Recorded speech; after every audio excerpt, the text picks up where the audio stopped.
अगला सवाल है सत साहिब जी, आपने बताया कि सतलोक आश्रम मैनेजमेंट सतगुरु रामपाल जी महाराज जी के मिशन में बाधक है, जबकि बरवाला कांड के बाद तो 6 लाख से ऊपर व्यक्ति नामदान लेकर गुरु जी से जुड़कर भगत बन चुके हैं। तो बताइए, गुरु जी का मिशन तो आगे ही बढ़ रहा है, फिर आप क्यों कह रहे हैं कि मैनेजमेंट गुरु जी के मिशन में बाधक है? बिल्कुल सही बात है भाई साहब आपकी। 6 साल में आपने बहुत बढ़िया दिमाग लगाया। भाई साहब कह रहे हैं कि आप क्यों कह रहे हो कि सतलोक आश्रम मैनेजमेंट हरियाणा गुरु जी के मिशन में बाधक है। वो तो पुस्तक प्रचार कर रहा है, टीवी चैनलों पे सत्संग चला रहा है और 6 साल में 6 लाख भगत जोड़ दिए उन्होंने। आप कैसे कह रहे हो कि ये गुरु जी के मिशन में बाधक है? भाई अभी नया जुड़ा है इसलिए थोड़ा जोश है मैनेजमेंट के पीछे, थोड़ा जोश है। अभी इसको जल्दी ठंडा हो जाएगा, ज्यादा समय नहीं टिक पाएगा इनके साथ में, क्योंकि सच्चाई में बहुत बड़ी ताकत होती है, बहुत बड़ी दम होती है। तो गुरुजी ने एक बार सत्संग में एक बात बताई थी कि एक साधु था, वो बेचारा किसी दूसरे गांव को जा रहा था और काफी टाइम हो गया चलते चलते।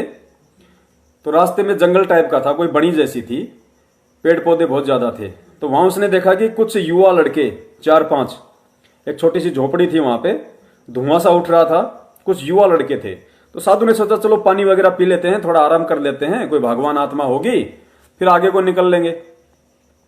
साधु वहां गया तो लड़के बाहर खड़े थे, बोले आओ जी महाराज, आओ आओ। बोले भाई आए। और जी महाराज कैसे हो? बोले जी बिल्कुल ठीक है, दया बोले परमात्मा की। तो महाराज ने, साधु ने कहा कि भाई क्या कर रहे हो यहाँ पे? ना कोई गांव है ना कोई बस्ती है, जंगल में तुम लोग क्या कर रहे हो? तो उन लड़कों ने कहा कि महाराज हम मुर्गा बना रहे हैं, मुर्गा बना रहे हैं। अब साधु तो एकदम से भौचक्का रह गया, भाई मुर्गा बना रहे हैं। अब साधु को बेचारे को पता नहीं था, क्योंकि भोला आत्मा थी, बचपन से भगवान की भक्ति में लग गया था, उसे पता नहीं था कि लोग जानवर भी खाते हैं। तो बोले महाराज हम मुर्गा बना रहे हैं। बोले मुर्गा बना रहे हो?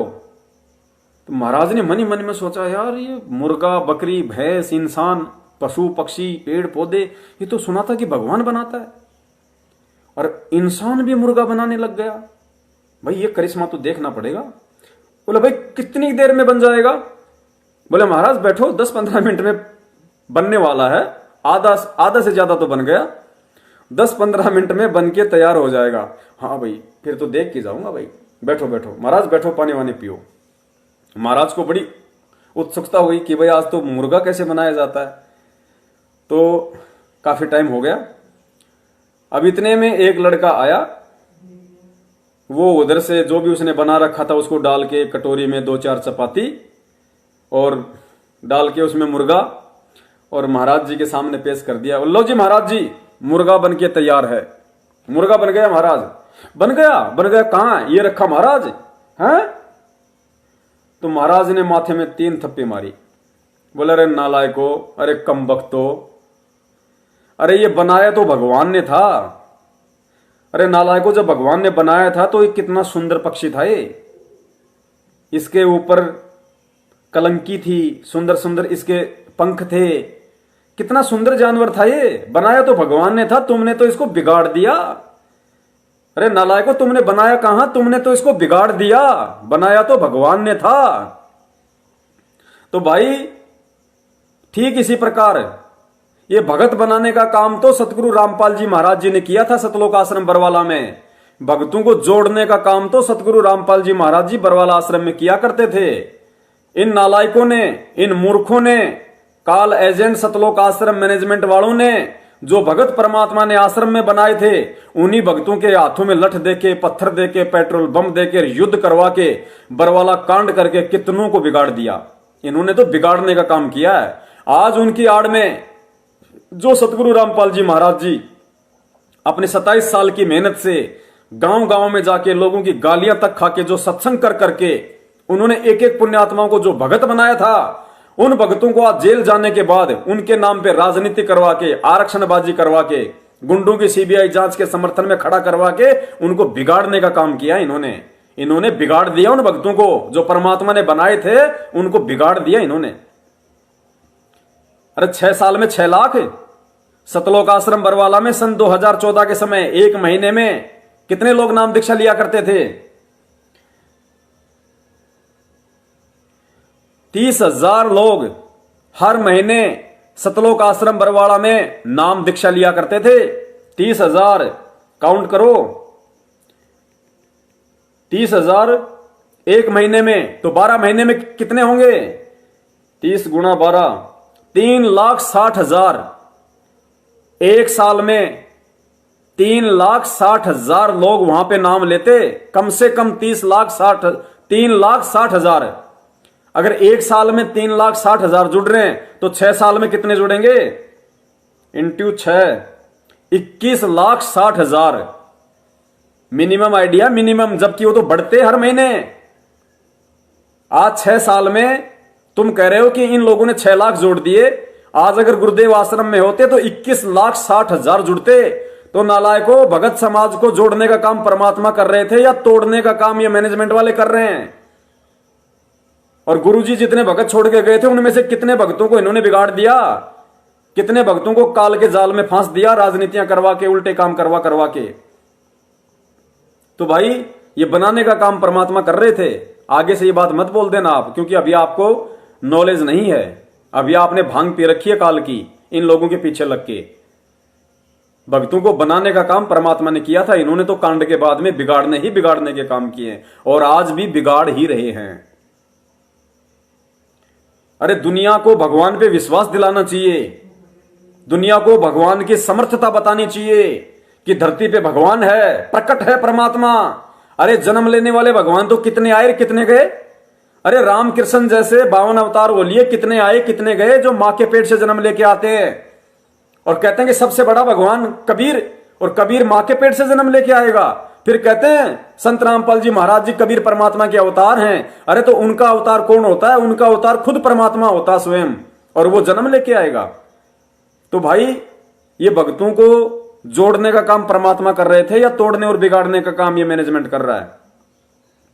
भगवान और भक्ति पे विश्वास दिलाने का काम होता है भगत का। अपने गुरु का मान सम्मान से शीश ऊपर करने का काम होता है भगत का। भगत के बिना भगवान का कोई वैल्यू नहीं और भगवान के बिना भगत की कोई वैल्यू नहीं। तुम क्या विश्वास दिलाओगे दुनिया को कि धरती पे भगवान है? तुमने तो खुद एक पीला पर्चा भेज के साबित कर दिया कि वो भगवान एक ना दिखने वाले बैक्टीरिया से भी हमारी रक्षा नहीं कर सकता। वो भगवान उस बैक्टीरिया से भी कह रहा है कि आपस में दूर दूर रहो, भगत भगत आपस में मत मिलो। फिर क्यों आरती करते हो 3 टाइम की? क्यों असुर निकंदन रमण के बाद में रक्षा सूत्र पढ़ते हो कि गरीब?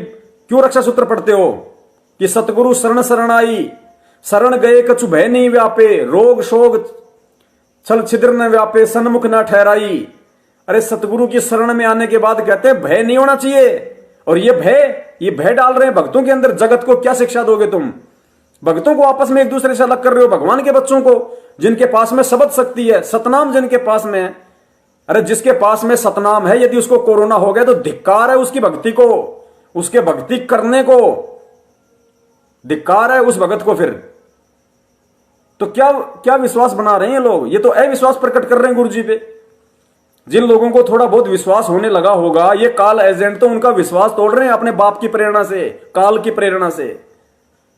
डींग हाँक रहे थे मोदी जी हमारे गुरु जी से मिलो, जेल में जाओ, वो कोरोना को ठीक कर देंगे।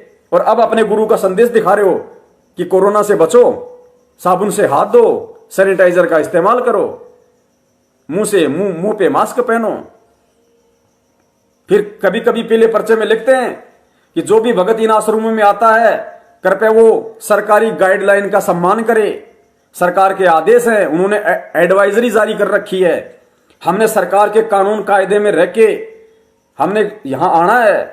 अरे तो बरवाला कांड के समय कहां गई थी तुम्हारी एडवाइजरी? बरवाला कांड के समय जो तुम कोर्ट की अवमानना कर रहे थे, जजों को गालियां दे रहे थे, प्रशासन को गालियां दे रहे थे, प्रशासन के आदेश की अवमानना कर रहे थे, तब कहां गई थी तुम्हारी एडवाइजरी? तब कहां गया था तुम्हारा ये ज्ञान, तुम्हारा ये दिमाग?